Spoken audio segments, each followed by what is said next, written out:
Apple made it easier than ever to pick the iPhone 15 Pro Max this year. Apple's top-of-the-line model fixes all the flaws of the previous model, starting with a new titanium body that above all makes the phone so much lighter, and then you have a brand new zoom camera and a battery life that can make Android phones jealous. I've been using it for just about 72 hours.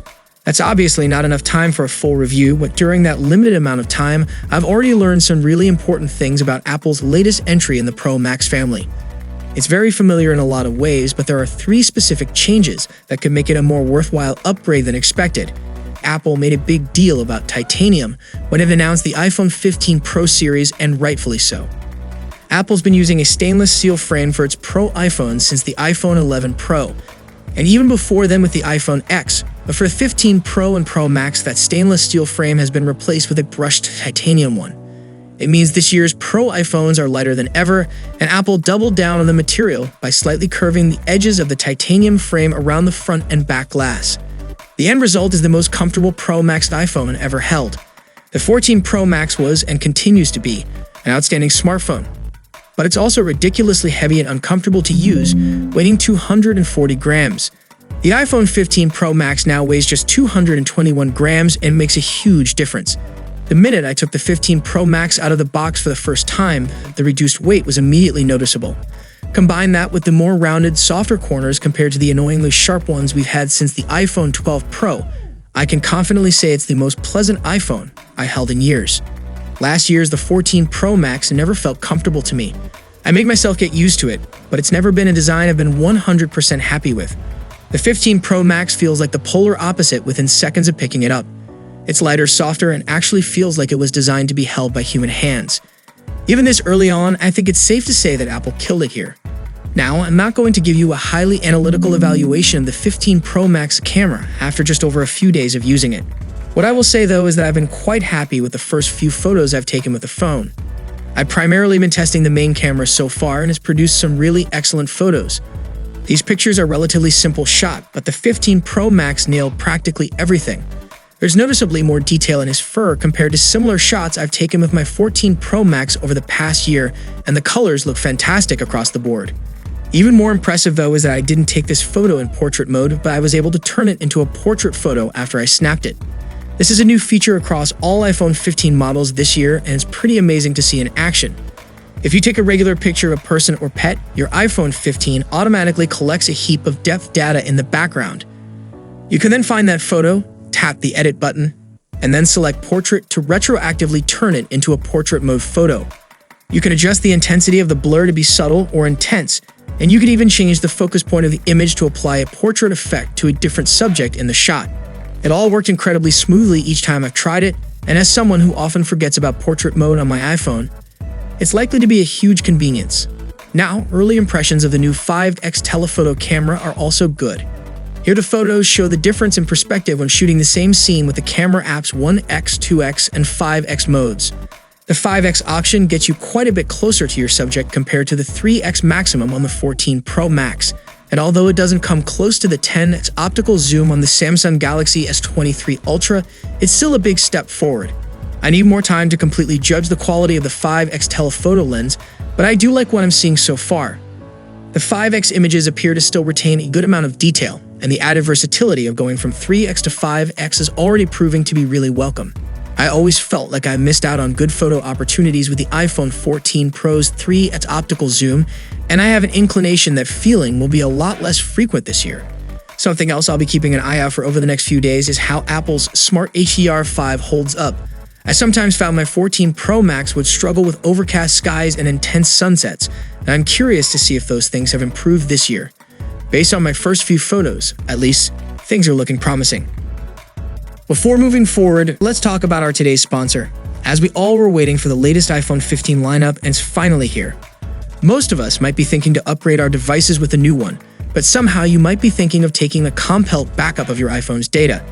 Those who have the cloud storage, it might be easy for them. But what about the larger files like 50 gigs, or sometimes more than 100 gigs of data? Taking backups of your data, what I like to call finger gymnastics to pull it off. That's the reason for this video. Let me introduce you to a better way. Let me introduce you to a CareFone software from Tenorshare. It allows you to rest your fingers because you can easily back up and restore your device with just a single click.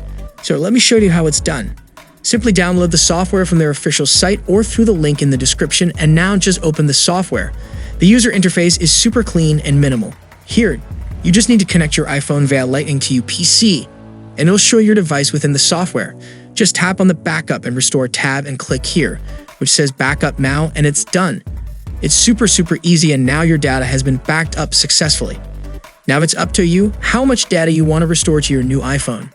Just select the backup to view or restore your data. After selecting the files, just simply tap on Restore to Device, and it's done. You have successfully restored your data from an older device. The CareFone transfer support iPhone 15 and older generations too. So, what are you waiting for? Check out my description and download the software right now. So, coming back to topic. Other than titanium, one of the biggest visual changes for the iPhone 15 Pro Max is the new action button. Gone is the ring or silent switch that we've had since the original 2007 iPhone. In its place is a customizable button, not unlike the one we have on the Apple Watch Ultra. By default, a press and hold of the action button on the 15 Pro Max lets you cycle between ring and silent modes as if the switch never left. It also makes the same vibration patterns when moving between them, so you can tell by feeling alone which mode it's in. However, the quick trip to the Settings app allows you to change the button's functionality. You can use the button to enable a focus mode, open the camera app, turn on the flashlight, start recording a voice memo, open the magnifier app, start a Siri shortcut, or enable an accessibility feature. Just the act of changing what the action button does is a treat, as Apple made a ridiculously beautiful interface for it. It looks unlike anything else in iOS, and by nature, a bit out of place compared to the rest of the software, and is so much fun to play around with. It's filled with subtle haptic feedback, a super detailed rendering of your phone's action button, and lovely animations. It's 100% overkill, and I'm completely obsessed with it. Thankfully, the action button itself is equally great. The press and hold gesture has been perfectly reliable, and you get a pop-up in the dynamic island that corresponds to whatever you've assigned the action button to do. I've been using it to open the camera so far, which has been a massive upgrade compared to fiddling with the camera shortcut on the lock screen. My biggest complaint so far is that the action button is limited to one action, as you're restricted to just the press and hold gesture. Having double and triple press options would quite literally double or triple the button's usefulness, and I hope that's something Apple seriously considers adding in the future. Even without those other options, though, the action button has been a wonderful replacement for the ring or silent switch. It takes some getting used to, but it's a change I'm thrilled to see. While that may sound like a lot of thoughts on the 15 Pro Max, there's still so much more to dig into. Is the 17 Pro really as big of an upgrade as Apple's claiming it to be? Will battery life be any better than the mediocre performance we got on last year's Pro iPhones? How will the titanium frame hold up after prolonged use? Those are all questions that will be answered in due time when my complete iPhone 15 Pro Max review is ready. What I will say now, though, is that Apple has made an incredible first impression with the 15 Pro Max. It's easy to look at the phone as an insignificant update to the 14 Pro Max, but based on my first few hours with it, I really don't think that's the case. The changes this year may be subtle, but they seem to make a pretty dramatic difference in actual use. The 15 Pro Max has been a phone I find myself not wanting to put down, and as far as first impressions go, I think that's about as good a one that a phone can make. So, what are your thoughts on the latest iPhone 15 lineup? Have you got yours? If yes, then let us know your thoughts below in the comment section, and for more Apple updates, you can check out our channel. See you in the next one. Peace out.